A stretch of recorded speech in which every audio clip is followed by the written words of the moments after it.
দেশনেত্রী বেগম খালেদা দীর্ঘকাল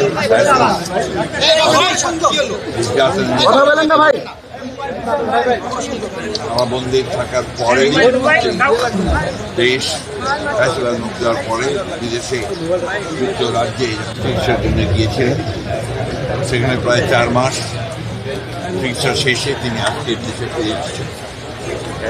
এটা আমাদের জন্য করে জাতির জন্য আজকে আনন্দের দিন এবং আমরা আজকে গণতন্ত্রের উত্তরণের যে সময়টুকু এই সময়ে তার আমাদের দেশের জন্য জনগণের জন্য একটা অত্যন্ত উল্লেখযোগ্য দিক।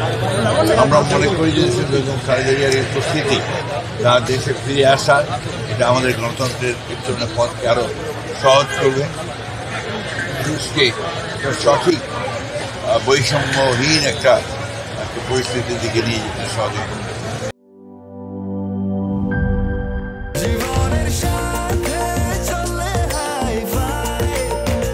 স্বাস্থ্যকর অল টাইম ফ্যামিলি কেক, সব সময় অল টাইম হেলদি লাইফ।